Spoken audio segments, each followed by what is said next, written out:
शांति। ये सृष्टि एक कर्म क्षेत्र है।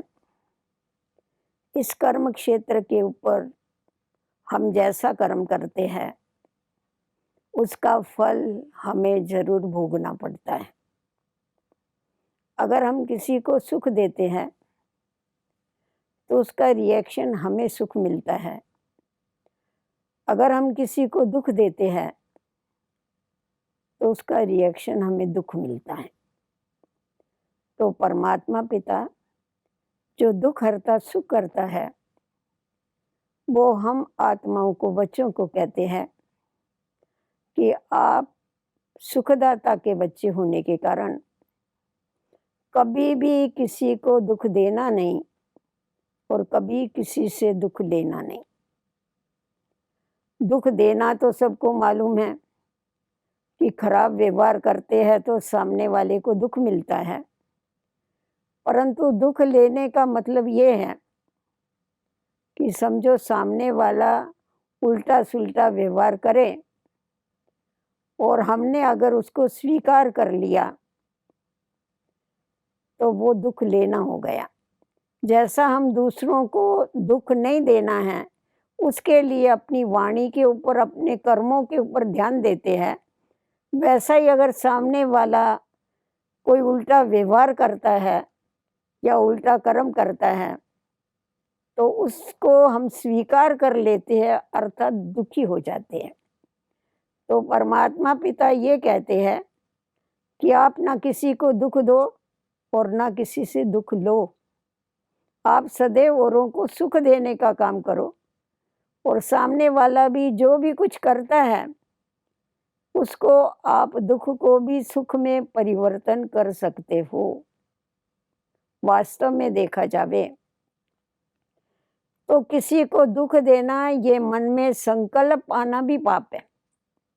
क्योंकि जिस समय पर हम किसी को दुख देने का प्लान बनाते हैं कि मैं इसको ऐसा बोलूँगा, ऐसा बोलूँगा, ऐसा बोलूँगा, अभी बोलेगा तो पीछे, परंतु जिस समय उसके मनसा में ये चलता है उस समय वो सुखी नहीं होता है, उस समय वो दुखी होता है, टेंशन में होता है। और जब कर्म में आता है तो कर्मों का भी खाता बनता है तो वो भी उसको भोगना पड़ता है। तो किसको दुख देना ये सोचना भी खुद को दुखी करना है, और किसी को दुख देना ये भी क्या है, ये भी खुद को दुखी करना है, क्योंकि जैसा करेंगे वैसा ही तो मिलेगा। तो इसीलिए हमें हमेशा ये ध्यान में रखना है कि हमारा बुद्धि का योग दुखी आत्माओं से हमें लगा के नहीं रखना है। अगर हम दुखी आत्माओं से बुद्धि का योग लगा के रखते हैं, अगर वो सदैव दुख का वर्णन करते रहते हैं और हमारी बुद्धि में वो बातें चलती रहेगी तो हम भी दुखी होते रहेंगे। तो जैसा हमें दुखियों से बुद्धि का योग नहीं लगाना है, उसी प्रकार हमको किसी को भी दुख की बातें सुना करके सामने वाले को दुखी नहीं करना है। कभी कभी ऐसा होता है दुख की बातें सुना के दूसरों को दुखी किया जाता है। तो परमात्मा पिता कहता है तुम दुख की बातें औरों को नहीं सुनाओ, परंतु औरों को तुम खुशी की बातें सुनाओ, औरों को तुम उमंग उत्साह की बातें सुनाओ, औरों को तुम सुख की बातें सुनाओ, ना कि दुख की बातें सुनाओ, क्योंकि तुम दुख हरता के बच्चे हैं। इसीलिए तुम्हारे को क्या करना है, उनके भी दुख दूर करने हैं, उनको भी कर्म फिलॉसफी समझाओ और सदैव औरों को सुख देने की बात उनके बुद्धि में डालो। तो जितना जितना हमारी बुद्धि में ये रहता है तो हम किसी के भी दुख में खुद को दुखी नहीं करते, परंतु उनका दुख दूर करने के लिए प्रयत्न करते हैं। क्योंकि अगर उनका दुख का, हम सामने वाले के दुख का चिंतन करते रहेंगे तो उसका सेक हमारे को जरूर लगेगा। तो दुख का सेक हमको नहीं लगे, परंतु हमारे शीतलता का उसके ऊपर असर होवे और वो भी दुख से छूट जावे और खुद को वो भी सुख की अनुभूति करे। इसीलिए परमात्मा पिता हम बच्चों को यही कहते हैं कि आप कभी भी किसी को दुख देना नहीं और आप किसी से भी कभी दुख लेना नहीं, क्योंकि आप दाता के बच्चे सदैव सुख देने वाले हो, आप दाता के बच्चे सदैव आनंद देने वाले हो, आप दाता के बच्चे सदैव श्रेष्ठ रास्ता बताने वाले हो। तो अपने कर्मों को श्रेष्ठ बनाने के लिए हमारे को इस बात का तो खास ध्यान रखना पड़ेगा कि हमारे को सबको सुख का रास्ता बताने का है।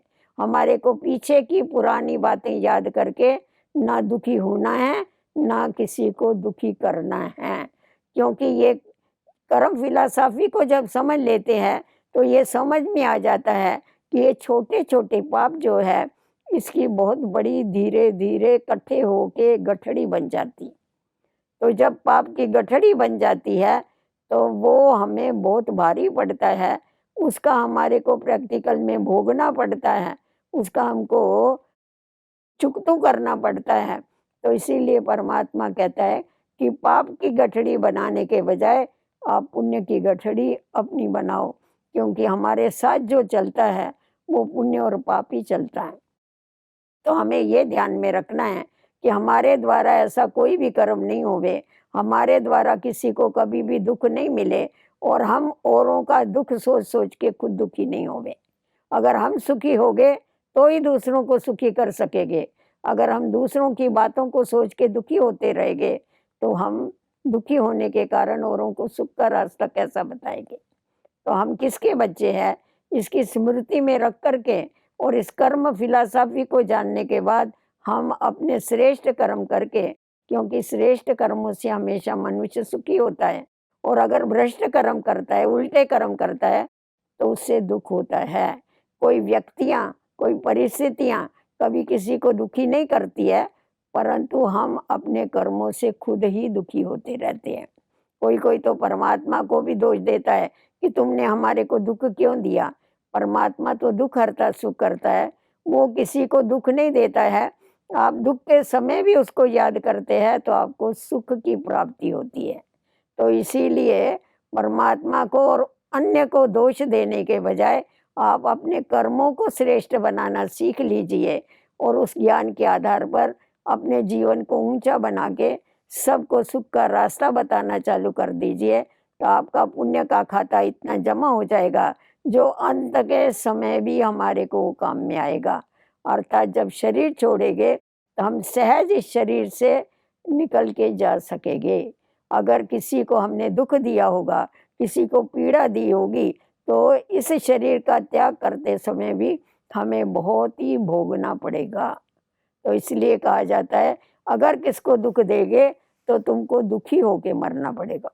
तो हमारे को दुखी होके नहीं मरना है, परंतु हमको सुख दे करके सुखी होकर के जाना है।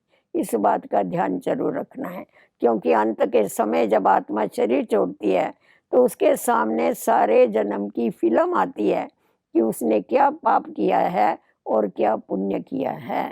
तो सारी फिल्म जब वो देखती है तो अगर उसने खराब ही काम किए हुए होंगे तो वो देख देख के मरने के समय भी उसको दुख होता है। तो इसीलिए परमात्मा पिता कहता है कि सुख के सागर के बच्चे, तुम्हें औरों को सुख देने का काम करना है।